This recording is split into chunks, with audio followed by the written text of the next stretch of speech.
Hello friends, तो आज फिर एक नया वर्ड करेंगे। हम यूज करेंगे वही method to know unknown through known, यानी कि एक वर्ड ऐसा लेंगे जिसको हम ऑलरेडी जानते हैं, उसमें से रूट वर्ड को अलग निकालेंगे। उस जो नोन वर्ड है उसके थ्रू हम रूट वर्ड का मीनिंग ध्यान रखेंगे और उस रूट वर्ड से फिर जो और वर्ड्स बनेंगे उनके मीनिंग को हम ध्यान रखेंगे। जैसे एक वर्ड आपने सुना होगा क्रोनोलॉजी, CHRONOLOGY, क्रोनोलॉजी। वैसे तो जो लॉजी है इसका मतलब होता है साइंस या फिर स्टडी, किसी चीज की स्टडी, लेकिन यहां पे लॉजी का मतलब है अ सीक्वेंस ऑफ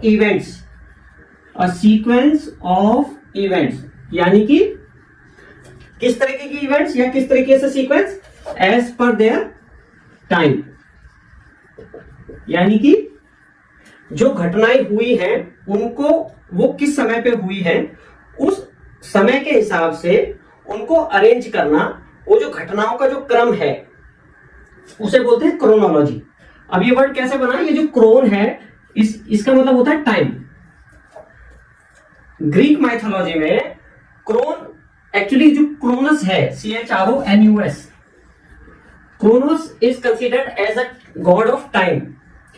जो समय का जो भगवान है वो उसे बोलते हैं क्रोनस ग्रीक में। तो जो क्रोन है इससे रिलेटेड कई सारे वर्ड्स बनेंगे, उन सबके मीनिंग समय से रिलेटेड होंगे, वो किस तरीके से होंगे वो हम यहाँ पे स्टडी करेंगे। तो हमने वर्ड्स किया था क्रोनोलॉजी, यानी कि जो घटनाओं का क्रम है वो है क्रोनोलॉजी, और वो व्यक्ति जो उस क्रोनोलॉजी में एक्सपर्ट है उसे बोलते हैं क्रोनोलॉजिस्ट। ये भी नाउन हुआ।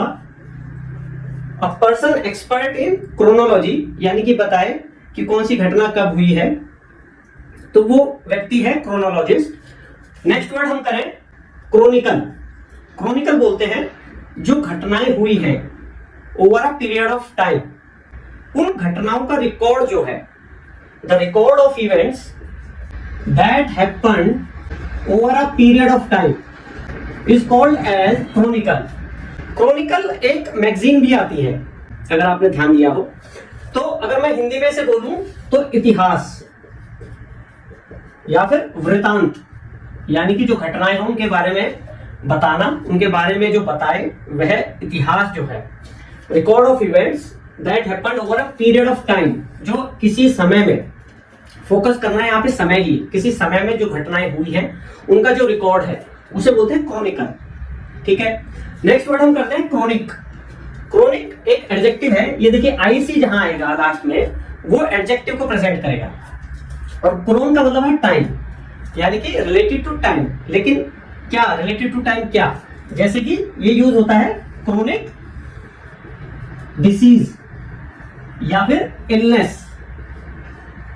क्रोनिक इलनेस या क्रोनिक डिसीज उस डिसीज को बोलते हैं जो कि बहुत लंबे समय से है। A long lasting disease, a long lasting illness, उसे बोलते हैं क्रोनिक डिसीज। हिंदी में अगर मैं बोलूं तो दीर्घकालिक, जो लंबे समय से कोई चीज है उसे बोलते हैं क्रोनिक, लेकिन ये थोड़ा सा नेगेटिव सेंस में ही होता है क्रोनिक डिसीज के लिए, क्रोनिक इलनेस के लिए, दीर्घकालिक बीमारी। नेक्स्ट वर्ड पे आइए क्रोनी। क्रोनी और वर्ड्स में क्या अंतर है, यहाँ पे H नहीं है, ये ध्यान रखना है, लेकिन ये भी क्रोनी भी जो है वो समय से रिलेटेड ही है। अ लॉन्ग लास्टिंग फ्रेंड, ये नाउन है। ए लॉन्ग लास्टिंग फ्रेंड, यानी कि ऐसा मित्र जो बहुत लंबे समय से आपके साथ है, एक लंबे समय से जो आपका मित्र है उसे बोलते हैं क्रोनी। घनिष्ठ मित्र हिंदी में कह सकते हैं, घनिष्ठ मित्र जो लंबे समय से होगा वो घनिष्ठ ही होगा, तो क्रोनी। क्रोनी नाउन हुआ। नेक्स्ट वर्ड है क्रोनोमीटर। क्रोनोमीटर, मीटर आपको पता ही है, किसी भी मेजरिंग इंस्ट्रूमेंट को बोलते हैं जो किसी चीज को नापे उसे बोलते हैं मीटर। और क्रोन मतलब टाइम, यानी कि जो टाइम को नापे, जो टाइम को मेजर करे उसे बोलेंगे क्रोनोमीटर। टाइम को कौन नापता है, घड़ी, वॉच। लेकिन एक बात ध्यान रखने वाली है, जो ये क्रोनोमीटर है ये सिंपल वॉच नहीं है, ये ऐसी वॉच है जो बहुत ज्यादा एक्यूरेसी के साथ टाइम देती है, यानी कि जो सेकंड्स, मिली सेकंड्स, माइक्रो सेकंड्स में जो बहुत एक्यूरेट है उसे बोलते हैं क्रोनोमीटर। जैसे कि नेविगेशन में जो यूज होते हैं जो टाइम पीस, उन्हें बोलते हैं क्रोनोमीटर।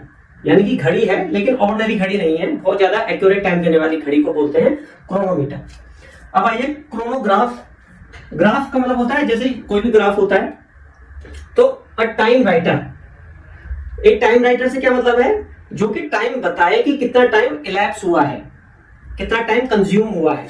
जैसे कि कोई धावक दौड़ता है तो जैसे उसे 10 सेकंड लगे तो क्या बोलेगा, कितना टाइम राइट किया उसने, 10 सेकंड। तो टाइम राइटर को बोलेंगे क्रोनोग्राफ। टाइम राइटर से क्या मतलब हुआ, सिंपल वर्ड्स में स्टॉप वॉच। स्टॉप वॉच ही तो बताती है टाइम, वहीं पे टाइम वॉच जो है स्टॉप हो जाती है, क्या इतना टाइम इलैप्स हुआ या इतना टाइम कंज्यूम हुआ, इतना टाइम खर्च हुआ, उसे बोलते हैं क्रोनोग्राफ, स्टॉप वॉच। नेक्स्ट आइए सिंक्रोनस। अपनी हर वीडियो में सिन से रिलेटेड कोई ना कोई वर्ड आता ही है जो कि एज अ प्रीफिक्स काम करता है। सिन का मतलब होता है टुगेदर, ठीक है। क्रोन का मतलब टाइम, अस किसके लिए आता है, एडजेक्टिव के लिए। तो सिंक्रोनस का मतलब क्या हुआ, जैसे सिंक्रोनस इवेंट्स हैं, सिंक्रोनस एक्शंस हैं, ऐसे एक्शंस, ऐसे इवेंट्स जो कि सेम टाइम पे होते हो, उन घटनाओं को, उन इवेंट्स को बोलेंगे सिंक्रोनस इवेंट्स या फिर सिंक्रोनस एक्शंस। हिंदी में अगर बोले तो इन्हें बोलेंगे समकालीन, समकालीन। नेक्स्ट आइए, अगर ये तो है एडजेक्टिव, इसी की वर्ब को क्या बोलेंगे, सिंक्रोनाइज। सिंक्रोनाइज का मतलब क्या हुआ, घटनाओं को एक समय पर घटित करवाना, एक समय पर घटनाओं को घटित करवाना, सिंक्रोनस बनाना। कैसे यूज होता है ये, जैसे टेक्निकल चीजों में बहुत यूज होता है। जैसे कि हमारे पास 4-5 मशीनें हैं, तो मैं ये चाह रहा हूं कि ये वाली जो मशीन है ये इसके 10 सेकंड बाद चले, अगली वाली इसके 10 सेकंड बाद चले, या फिर इसके बंद होने पर चले। यानी कि इन मशीनों को मैं सिंक्रोनाइज कर रहा हूं, यानी कि इन मशीनों को मैं समय के हिसाब से मैनेज कर रहा हूं, इनको सिंक्रोनाइज कर रहा हूं। तो घटनाओं को समय के हिसाब से मैनेज करना, उसे बोलते हैं सिंक्रोनाइज, ठीक है। यानी कि सिंक्रोनस बनाना, समकालीन बनाना, अगर मैं हिंदी में बोलूं। अच्छा ये हो गया। अब आइए एनाक्रोनिस्टिक। आई सी आ रहा है तो है एडजेक्टिव। ये जो एना है, एना का मतलब होता है बैकवर्ड, यानी कि पुराना।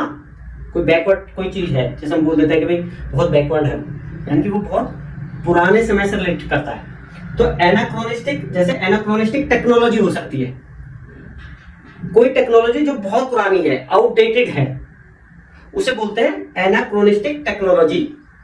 एनाक्रोनिस्टिक का मतलब क्या हुआ, बहुत पुराना, यानी कि आउटडेटेड।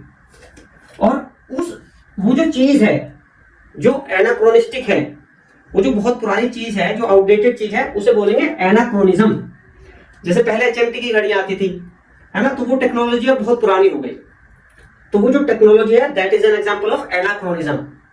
तो वो जो घड़ी है, वो जो टेक्नोलॉजी है, that is an example of anachronism. तो क्रोन से रिलेटेड ये हमने 10 वर्ड्स कर लिए हैं। क्रोन मीन्स टाइम, है ना। तो ये सारे वर्ड्स वो वाले वर्ड्स हैं जिसमें chron as a time use हुआ है। होपफुली आपको ये वर्ड्स अब याद करने में आसानी रहेगी। Thank you.